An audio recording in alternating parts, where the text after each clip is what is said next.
있을 때는 저렇게 얌전한데 여기 가니까 정말 활발하게 찬양하고 이 젊음과 열정이 막 청소년들 통해서 뿜어져 나왔습니다. 그래서 제가 생각한 것이 아니 한국에서도 그렇게 해야 안 되겠냐는 거예요.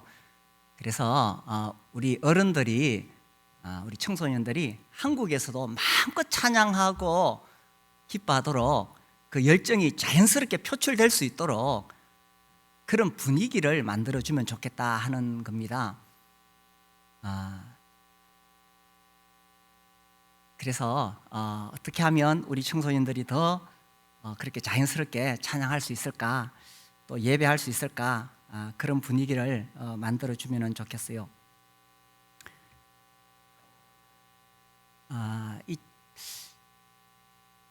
이 필리핀에서와 달리 한국은 더 많은 그런 유혹이 있지요.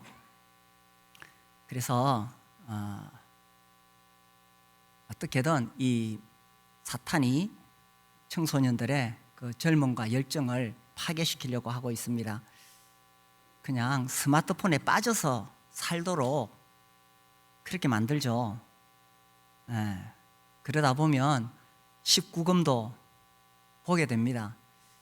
이거 자꾸 빠지게 되면 뇌가 파괴되죠. 그리고 밤을 새워서 컴퓨터 게임 하게 됩니다. 이런 유혹들이 우리 청소년들 주위에 늘 있습니다.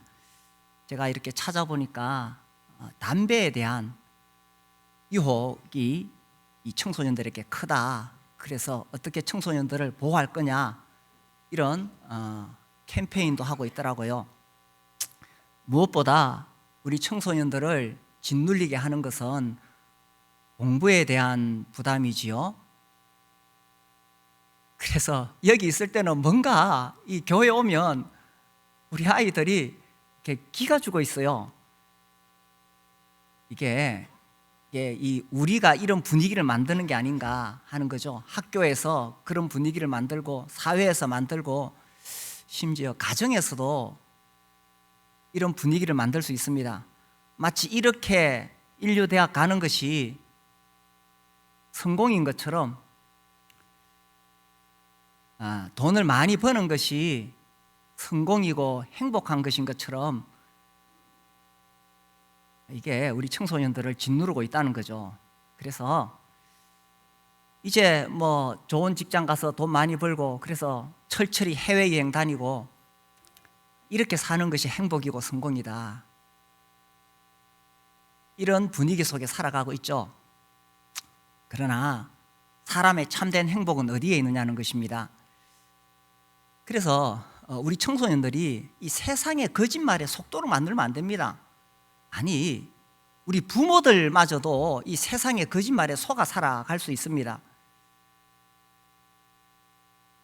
구원받은 그리스도인이라고 하는데 왜 우리가 세상의 가치관에 속아 살아가느냐 하는 거죠.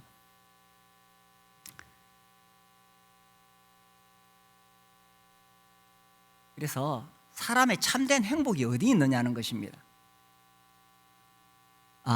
저도 이제 인생을 조금 살아봤잖아요. 신앙생활도 하고 이렇게 살아보면서 진짜 사람의 참된 행복이 어디 있느냐, 아까 보았던 그런 게 아닙니다. 진정한 인생 행복은 오직 예수님께 있지요. 이걸 정말 먼저 우리 부모님들이 절실하게 느끼시면 좋겠어요. 그래서 우리 자녀들에게 무엇을 전해줄 것인가 하는 것입니다. 그것은 우리의 삶을 통해서 전해지는 거죠. 네, 정말 예수님 믿는 것이 참된 행복이다. 세상에 거짓말에 속지 마라.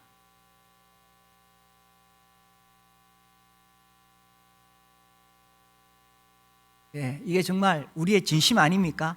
아무리 세상에 성공해도 예수님 떠나면 정말 실패한 인생 아닙니까? 반면에 좀 세상적으로 부족해도 예수님 안에 있으면 행복해요. 그리고 예수님 잘 믿는 사람이 세상에서 실패하지 않습니다. 그렇죠? 예수님만 딱 붙드는 사람은, 우리 자녀들이 예수님만 딱 붙들면 이 세상, 험한 세상 살아가는데 문제 없습니다. 다 이겨냅니다. 잘 삽니다. 그래서 우리 자녀들에게 뭘 전해줘야 되느냐 하는 것입니다. 지금 이 점잖은 모습밖에 제가 사진을 못 찾았는데 실제로 우리 자녀들이 필리핀 가서는 막 확 살아났어요. 예. 그래서 제가 아이고 누가 저 애들을 한국에서 저렇게 짓눌리게 만들었는가 이런 생각을 했습니다. 우리 교회의 미래도 이 자녀들에게 있습니다. 그렇죠. 그래서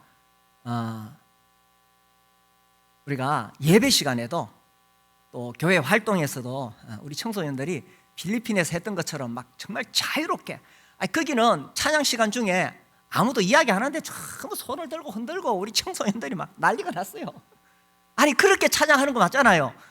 근데 이제 한국의 분위기, 특히 우리 교회 분위기가 너무 엄숙하다 보니까 쟤들이 지금 기가 죽어 있는 거예요.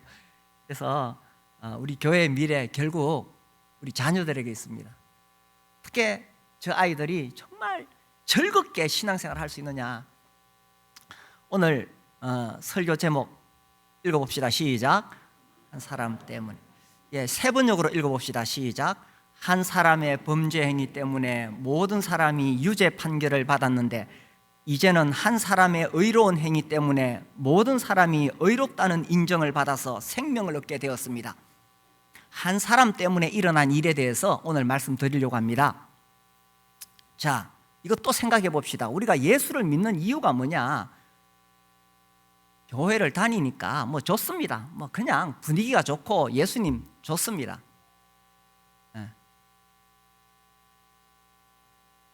그러니까 내가 외로울 때 예수님은 좋은 친구가 되어주시고, 어렵고 힘들 때에 나를 위로해 주고 도와주시고, 또 교회를 나오는 사람들이 교회 가니까 마음이 편안하고 좋더라. 그래서 교회를 다닙니다. 근데 안타깝게도 물론 이게 이제 우리가 다 얻는 거지만 더 근본적인 이유가 있습니다. 예수를 믿는 이유가 뭐냐? 죄 때문이다. 이 근본적인 문제를 해결하지 않고 교회를 다니는 사람들이 많이 있습니다.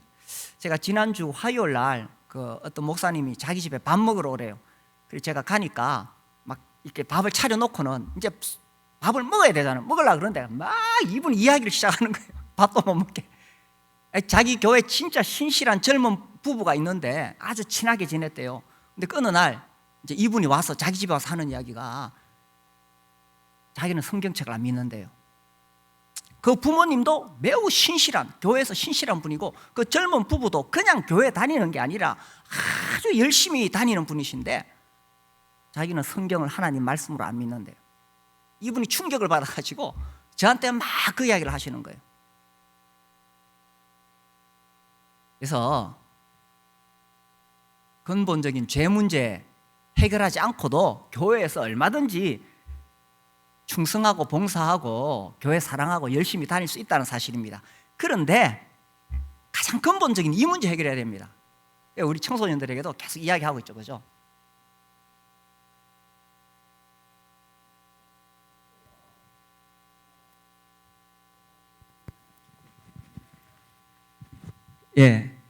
이 예수님을 믿어야 되는 가장 근본적인 이유가 뭐라고요?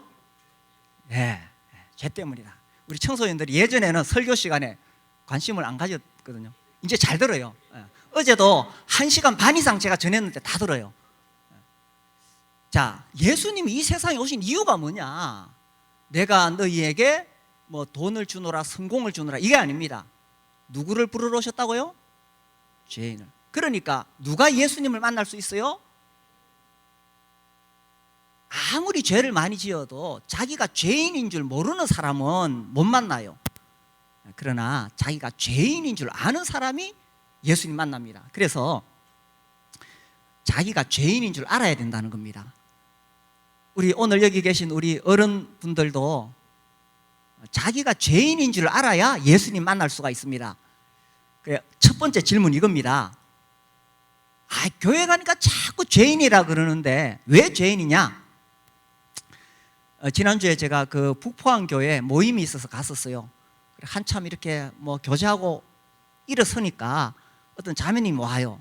오셔서 막 고맙다고 인사를 해요. 전 누군지 잘 모르죠. 10년 전에 그 교회에서 이렇게 복음 집회를 했는데, 이제 이 자매님이 그때 예수 믿기 전에 저한테 이렇게 상담하러 왔는데, 자기는 상담이 아니라 따지러 왔다는 거예요. 교회 가니까 계속 죄인 그랬는데, 내가 왜 죄인이냐고 따지러 왔대요. 그래서 제가 이 이야기를 했는 거예요. 이 이야기를 했는데 이분이 그냥 그게 믿어지더래요. 그냥 이상하게 뭐 특별한 것도 아닌데 교회에서 들어왔던 이야기인데 믿어지더래요. 그 후로 10년 동안 아주 교회에 열심히 잘 생활하고 있다고. 그래서 감사하다고. 오늘 우리 청소년들이 이 이야기가 귀에 들려지기를 바랍니다. 믿어지게 되기를 바랍니다. 하나님 말씀이 내 귀에 들린다는 것은 큰 축복입니다. 그래서 내가 어떻게 믿음을 가지느냐, 내가 물론 믿으려고 애를 쓰지만 하나님의 말씀이 내 귀에 들리는 순간 이게 믿어지게 돼 있어요. 죄 문제는, 자, 세상에 이 법이 있어요. 그죠? 세상에 법이 있어요. 그 법에 따라 여기 뭐 죄인은 여기 없을 겁니다. 그죠? 우리 다 법을 지키죠. 뭐 교통신호는 한 번씩 어기지만 네. 그래서 이 세상 법에 대한 죄인이라는 뜻이 아닙니다. 그리고 세상 법은 아니지만 도덕법이라는 게 있어요. 지하철 탔을 때 어른들 타시면 자리 비켜주나요? 휴대폰 보느라고 모르는 척. 요즘 많이 그렇게 한다 그러더라고요. 그래서 도덕법이라는 게 있어요. 그죠? 어르신이 타면 자리를 양보해 드립니다. 근데 이 세상 법보다 도덕법이 더 높지요. 뭐 도덕법 안 지킨다고 경찰이 잡아가지 않습니다. 세상 법을 어기면 잡혀가죠. 근데 도덕법이 더 높습니다. 근데 도덕법보다 더 높은 법이 있어요. 그게 뭐냐? 양심의 법이라는 거예요. 이것은 다른 사람은 몰라요. 그런데 나는 알아요. 내 양심에 어긋나는 일을 하면은. 근데 이 양심이 아주 무디고 그냥 남 눈치 안 보고 지 맘대로 성질 부리는 사람을 뭐라 그런지 아세요? 양심에 털이 났다, 뭐 이런 말 하죠. 이런 말 옛날에 안 하셨나요? 근데 양심의 법은 이 도덕법보다 더 높아요. 그렇죠? 남들은 모르지만 내 양심 깊은 곳에 양심을 어기면 내 마음이 아파요. 그래서 제가 이렇게 복음을 전하면서 죄인입니까? 물으면은 뭐 별로 죄를 안 지었다는 사람들도 딱 제가 이 질문을 해요. 그래, 부모님께 효도는 다 했습니까? 대부분의 사람들이, 특히 한국 사람들은 여기에 딱 걸립니다. 나름대로 양심대로 살았다고 생각해도 부모님 생각하면 마음이 짠하거든. 그런데 제가 말씀드리는 성경에서 말하는 죄라는 것은 이게 아니에요. 이것보다 더 근본적인 문제가 있습니다. 자, 그게 뭐냐? 더 근본적인 문제 읽어봅시다. 시작. 한 사람으로 말미암아 죄가 세상에 들어오고 죄로 말미암아 사망이 들어왔나니 이와 같이 모든 사람이 죄를 지었으므로 사망이 모든 사람에게 이르렀느니라. 예. 자, 성경에서 말하는 죄는 왜 이 죄가 하나님이 만드신 아름다운 세상에 들어왔느냐? 한 사람 때문에. 그 한 사람이 누구죠? 네, 한 사람 때문에. 이 한 사람 때문에 죄가 들어왔습니다.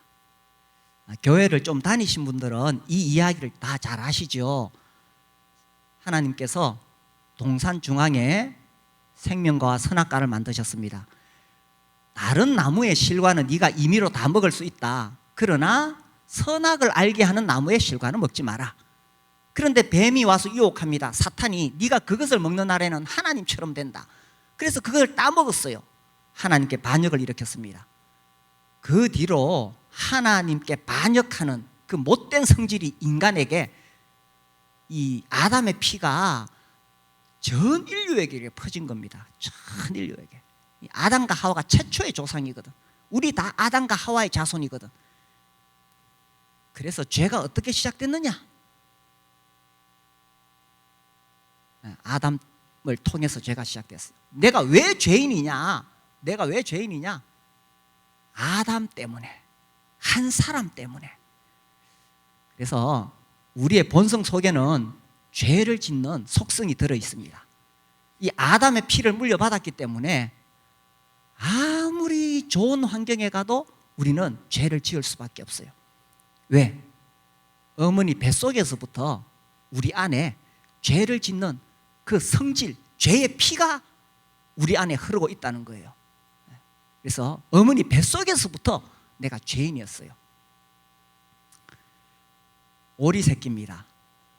자, 오리 새끼가 태어나면 물로 갈까요? 산으로 갈까요? 물로 가요? 산으로 가요? 이거는 꽁새끼입니다. 꽁새끼가 태어나면 물로 갈까요? 산으로 갈까요? 이거는 타고난 본성입니다. 그죠? 우리 인간에게 타고난 본성은 죄를 짓는 못된 성질입니다.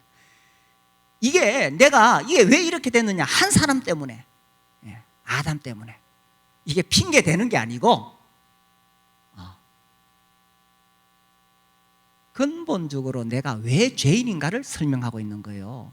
한 사람 때문에. 아담이 선악과 따먹으면서 이 아담 한 사람 때문에 죄가 들어왔는 거예요. 그래서 내가 왜 죄인이냐? 내가 죄를 지어서 죄인 된 게 아니에요.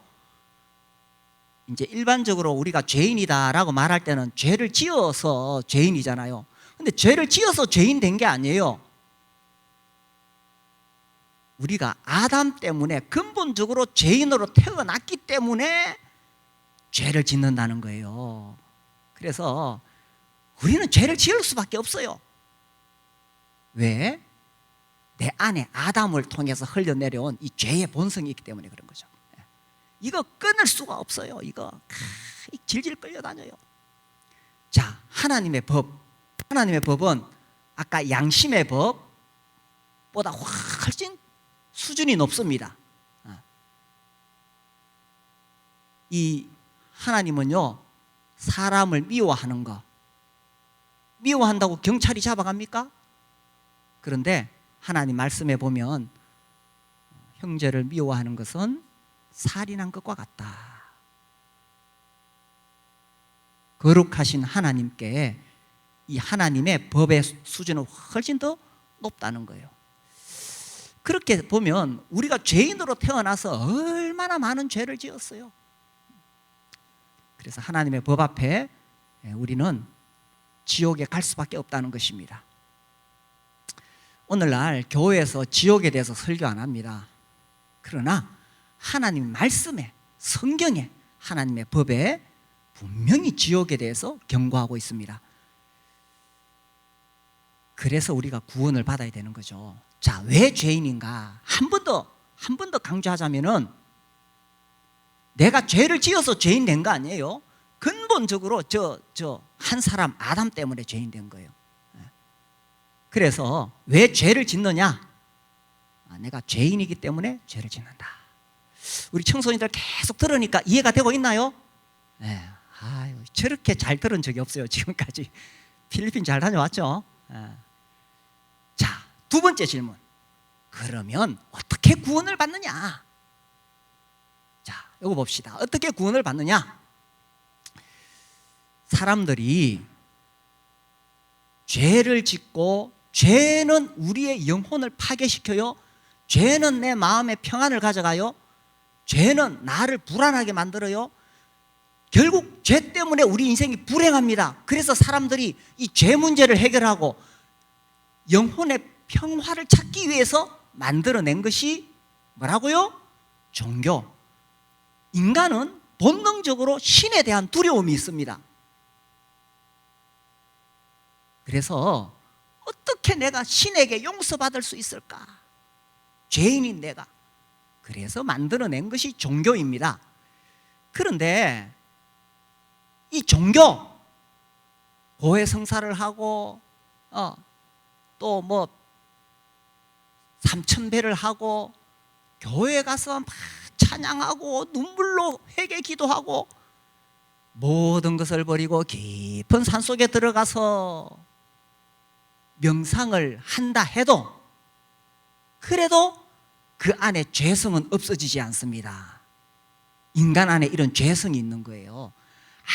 아무리 어떤 종교라도, 교회 와도 마찬가지예요. 교회 와도 근본적으로 구원받지 못하면은 내 안에 죄성이 있어요. 우리 죄성이 어떠냐 하면요, 우리가 찬양하면서도 하나님을 노래하지 않고 나의 목소리를 내가 찬양할 때가 있어요. 저는 잘 그렇게 못해요. 워낙 음치에다 박치라서. 우리가 기도하면서도 하나님께 올리는 기도가 아니라 나 자신의 이 자기 도취에 빠질 수 있어요. 설교자들도 마찬가지입니다. 설교를 하면서 내가 너무 설교를 지금 잘하고 있어. 이게 인간의 본성 속에 이 죄성이 들어있기 때문에 그런 거예요. 이 깊은 내 안의 죄성. 아무리 깊은 산 속에 가서 다 버리고 산 속에 들어가서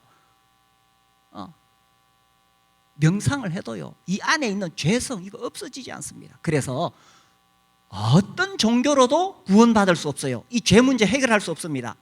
종교로 안 됩니다. 종교라 하면 다른 종교만 말하는 게 아니라 기독교도 종교가 될 수 있어요. 아까 내가 이야기했죠. 교회 그렇게 신실하게 잘 다니는데 그것도 하나의 종교인 거예요. 자, 왜 안 되느냐? 인간의 본성이 죄성이 있고 어머니 뱃속에서부터 죄인인 거라.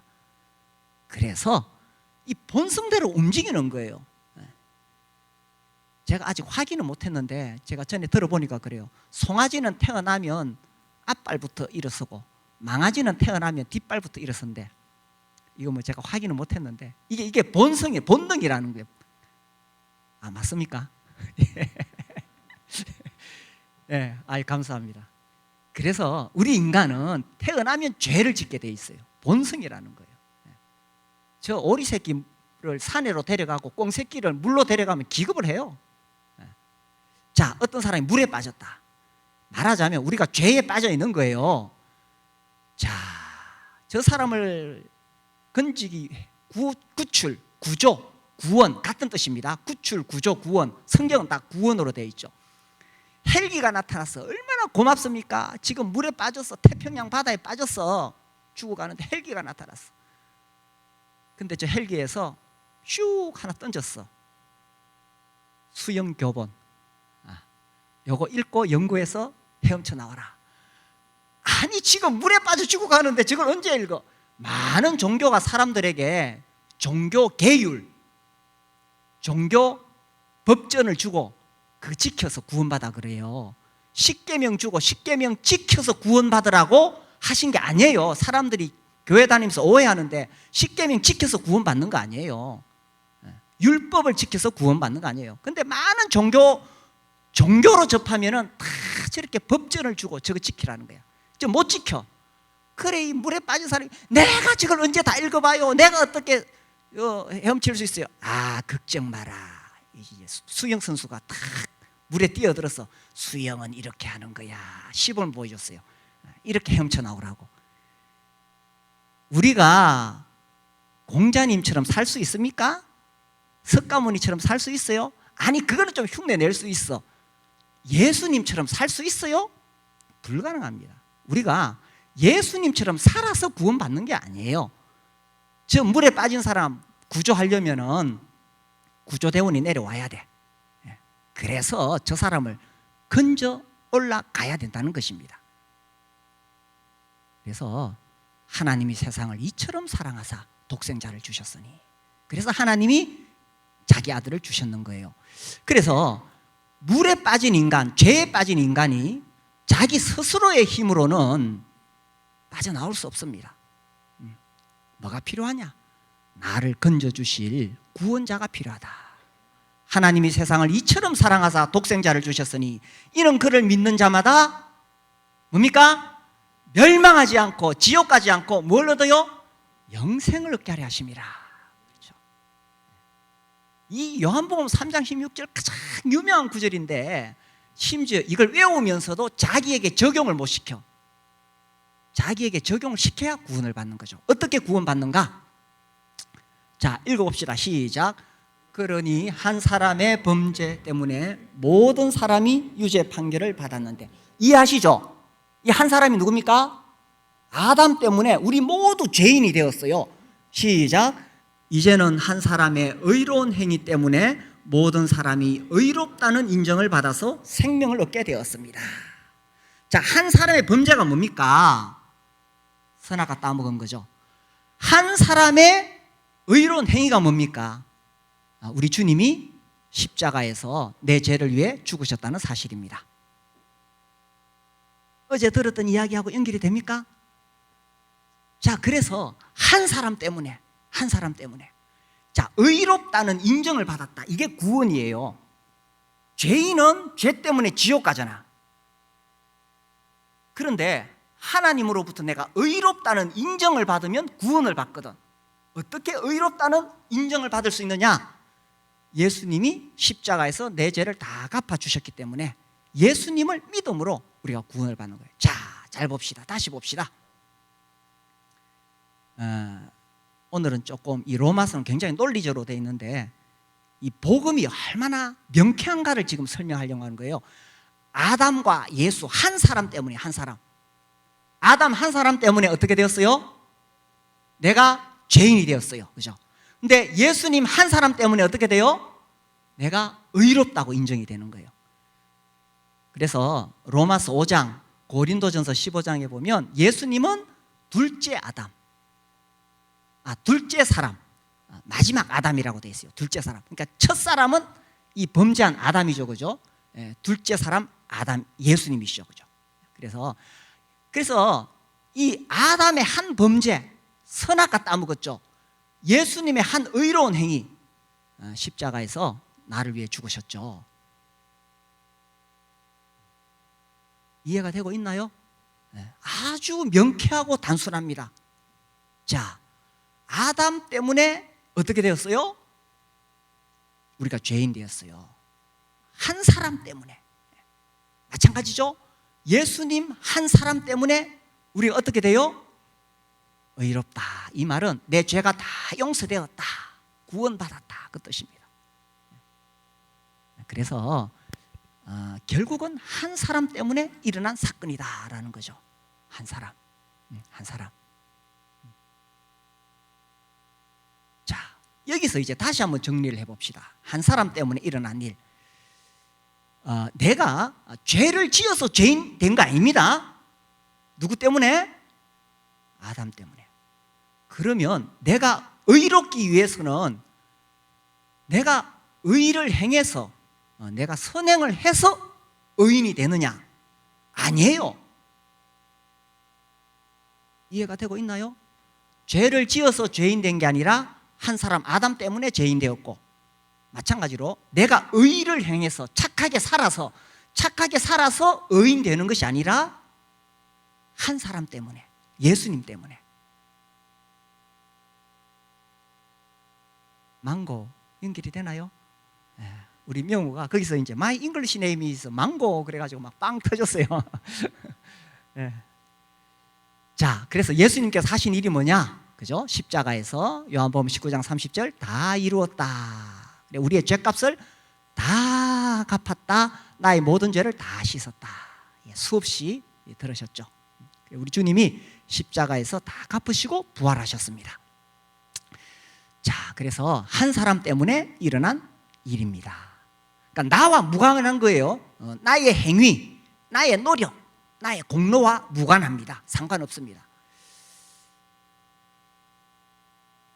자, 세 번째 질문. 그래서 예수님을 믿음으로 침례를 받기를 바랍니다. 침례를 받는다는 게 뭐냐? 자, 우리 같이 한번 읽어봅시다. 시작. 또 회당장 그리스도가 온 집안과 더불어 주를 믿으며 수많은 고린도 사람도 듣고 믿어 세례를 받더라. 그래서 이 순서가 이런 거예요. 첫 번째, 들어야 돼요. 한 사람 때문에 일어난 일. 두 번째, 그것을 믿어야 돼요. 세 번째, 그래서 침례를 받는 거예요. 자, 들어야 되고, 그죠? 십자가에서 일어난 일, 수없이 들었습니다. 예수님이 내 죄를 다 갚아주셨다. 그래서 심판이 나에게 없다. 예수님이 나 대신 심판받아 주셨으니까. 제가 요즘 주일학교 찬송을 잘 몰라서 그런데 예전에는 주일학교 찬송이든지 복음성가이든지 이 십자가 대속에 대한 찬송이 많았어요. 근데 요즘은 조금 그런 게 빈약한 것 같아서 제가 잘 몰라서 그럴 수도 있어요. 그런데 예전에 그 찬송가는 어린이 찬송도 아주 선명해요. 심판이 나에겐 없네. 왜? 주의 피가 내 죄 가리네. 예수님 피가 내 죄를 다 씻어주기 때문에 예수님 날 위해 돌아가셨으니 심판이 나에겐 없네. 제가 아느냐니까 모르더라고. 너는 2번 난 것을 아니. 제가 어제 불렀는데 모르더라 그러더라고요. 이런 찬송 보면 명확하잖아요, 그죠? 너는 2번 난 것을 아니. 그 다음 뭐죠? 내 죄 용서됐다고? 그래요, 명확해요. 옛날 그 어린이 찬송가는. 그죠? 그래서 예수님이 내 죄를 다 갚아주셨기 때문에 이제 어떻게 살 것이냐. 자, 읽어봅시다. 시작. 내가 그리스도와 함께 십자가에 못 박혔나니 이제는 내가 사는 것이 아니요 오직 내 안에 그리스도께서 사신 것이라. 이제 내가 육체 가운데 사는 것은 나를 사랑하사 나를 위하여 자기 자신을 버리신 하나님의 아들을 믿는 믿음 안에서 사는 것이라. 그래서 십자가에 못 박혔다. 이것은 이제 나 중심으로 살던 인생은 끝이 났다는 겁니다. 우리 인간은 깊숙이 뼛속 깊이 자아를 숭배하는 성향이 있어요. 자기 만족, 자기 영광이죠. 그러나 이제 나를 위해 사는 것이 아니라 주님의 영광을 위해서 사는 거죠. 이 자아 숭배, 거울아 거울아, 아시죠? 세상에서 누가 가장 예쁘니? 자아 숭배, 뿌리 깊이 뼛속 깊이 이런 게 있죠. 그죠? 이 자기의라는 거, 하나님의 의를 거부하고 나의 어떤 것을 만들어내려는 거. 그래서 주님께 영광을 돌릴 거냐, 나에게 영광을 돌릴 거냐. 결국 인생은 여기 기로에 서 있습니다. 그래서 내 삶의 주인이 누구냐. 이거 굉장히 유명한 그림입니다. 사형리 통해서 보급되었죠. 예수 믿기 전에 내 마음의 보좌에는 내가 주인으로 앉아 있었습니다. 그런데 예수님을 믿는다는 것은 내 마음의 보좌에 예수님을 모신다는 거지요. 그래서 예수님을 믿음으로 인생이 달라지는 것입니다. 이야기 잠깐 할게요. 제가 설교 때 한두 번 말씀드렸는데 국제 전도 폭발이라고 이 복음 전하는 전도 방식을 영국에서 전 세계에 퍼뜨렸어요. 이 제임스 케네디. 이분 이야기에 이런 게 나옵니다. 이분이 예수 안 믿다가 드디어 복음을 듣고 구원을 받았어요. 너무 감격했어요. 이 사람이 집에 와가지고 그 벽장에서 평소에 모아두었던 고급 위스키 그 병들을 다 꺼내가지고 화장실에 가서 변기에다 들이부었어요. 그 아내가 난리 났어요. 깜짝 놀랐어요. 아니, 당신 미쳤냐고, 이 비싼 위스키를 변기에다 들이붓냐고, 당신 미쳤냐고 막 그 아내가 밀쳐냈어요. 그때 제임스 케네디가 한 말이 있어요. 나 이제 구원받았어. 이게 구원받은 겁니다. 나 이제 예수 믿고 구원받았어. 이 복음에 대한 내용을 이해하고 있다. 그 구원받은 거 아닙니다. 종종 이제 제가 이렇게 다른 교회나 이렇게 다니면 부모님들이 와서 상담을 할 때 그 이야기를 해요. 우리 자녀들이 복음을 수없이 들었는데 아는지 믿는지 모르겠대요. 근데 이번에 어제 제가 또 상담을 해보니까 우리 청소년들도 그 이야기를 해요. 아는지 믿는지 모르겠대. 제가 많은 고민을 해봤습니다. 그냥 단순하게 정리했습니다. 믿는 사람은 예수님에 대한 감사가 있습니다. 나를 구원하신 예수님에 대한 감사가 있습니다. 그래서 그렇게 살고 싶어 합니다. 이제는 나의 영광이 아니라 주님의 영광을 구하며 살고 싶습니다. 이건 믿는 거예요. 아는 것은 뭐냐? 마치 공식처럼 한 사람 때문에 죄인 되었고 한 사람 때문에 의롭다함을 얻었다. 끝. 나는 내 인생 사는 거야. 이거는 믿는 것이 아니라 아는 것입니다.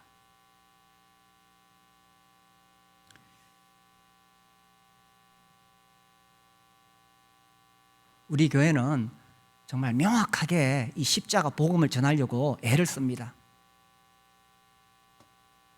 그런데 이 복음에는 정말 엄청난 능력이 있습니다.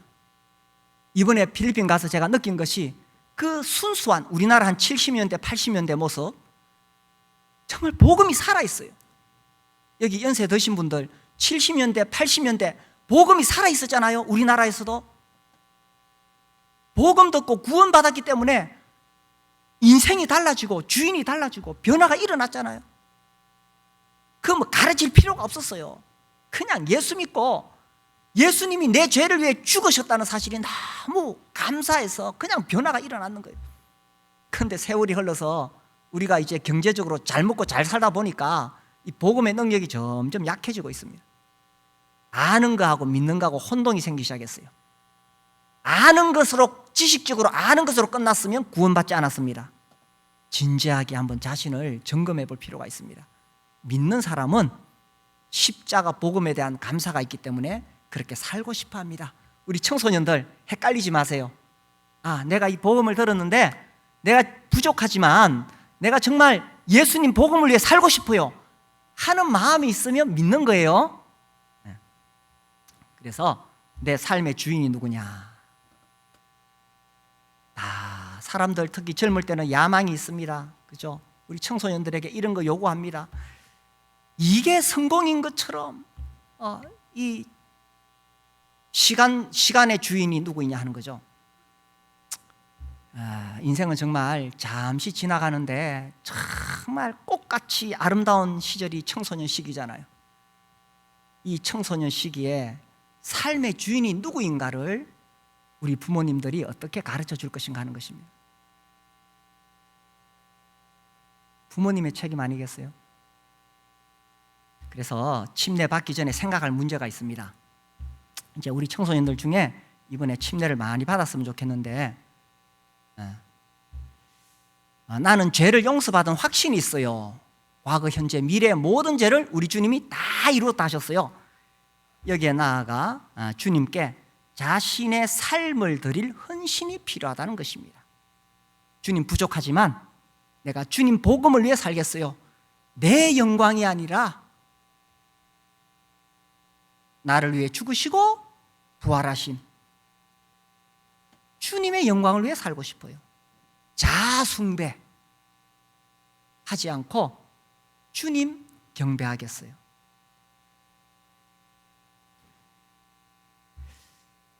마지막으로 이 이야기 해드릴게요. 이 팬인가 제자인가 이 책을 제가 교회에서 소개해드렸죠.